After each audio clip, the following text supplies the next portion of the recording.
How did I get out here? I asked. You said the door locks from the outside. It does, Dr. Reese said. Then how? Please go back to your room. Not until you tell me what's going on. Dr. Reese glanced at the man in the lab coat. He gave a small nod. The study isn't about sleep architecture, she said. It's about what happens to consciousness during transitional states. Where it goes. What it does when it's not anchored to waking perception. What does that mean? It means that when you're in the hypnagogic state, the threshold between waking and sleeping, your consciousness doesn't stay in your body. It moves. It explores. And for some subjects, rare subjects, it can interact with physical space in ways we don't fully understand. You're saying I sleepwalked through a locked door. I'm saying the door was still locked when we found you out here. It's still locked now. I looked back. She was right. My door was closed. The keypad light was red. Locked. This is the last night, she said. One more, and we have enough data. The payment will be $5,000, not $3,000. We increased it after your results from night 2. I should have left. I know that. But $5,000 is $5,000, and there was something else, something I'm ashamed to admit. I wanted to go back to the hallway. Night 5. I fell asleep fast. Faster than I ever have. Like falling backward off a cliff. The hallway was there. The doors were open. The versions of me were in their beds. But this time, they were all awake. Every single one of them was sitting up, looking at me. Dozens of my own face, in various states of age and damage, all watching me walk down the hallway. The one with the scar spoke first. You're the one they're monitoring. Who are you? I asked. We're you. We're all you. From the other transitional states.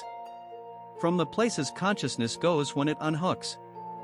That doesn't make sense. The one missing his left hand laughed. None of this makes sense. But here we are. They don't tell you the real purpose of the study, said the one with open eyes. His voice was flat, empty. They're not studying where consciousness goes. They're studying how to keep it from coming back. What? Think about it. If consciousness can leave the body during sleep, what stops it from leaving permanently? What if they could identify the mechanism that anchors you to your body and remove it? I felt the hallway shift. The lights flickered.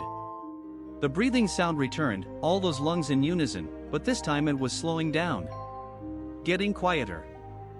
You need to wake up, the scarred one said. Right now. Before they finished the recording. I don't know how. Yes, you do. You've done it every night. You just have to want to go back to your body more than you want to stay here. I closed my eyes. When I opened them, I was in my room. In bed. The electrodes were on my scalp. The camera was blinking. But the monitoring display was off. The room was silent. I ripped the electrodes off and pressed the call button. Nothing happened.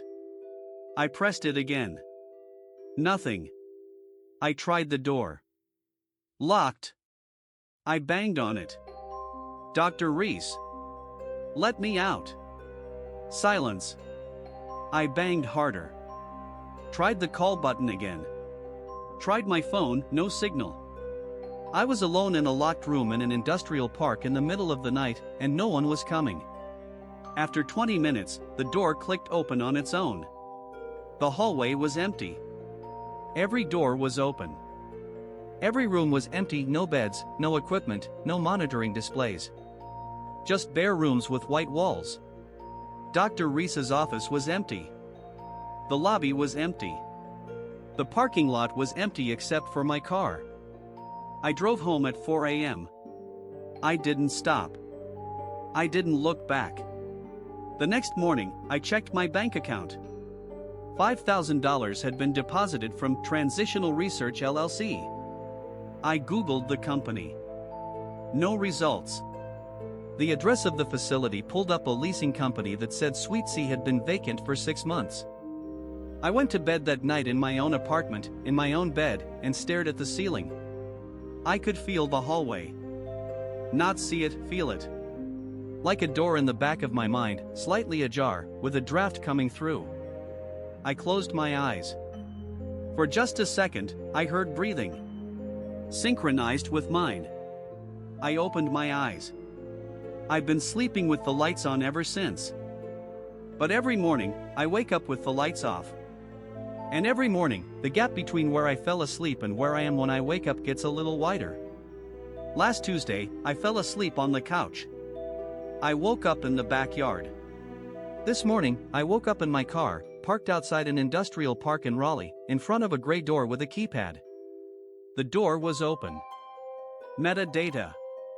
Niche, horror. Seed, a sleep study that isn't what it seems. Word_count, 2089. Model, Claude Opus 4-6. Generation_time, manual.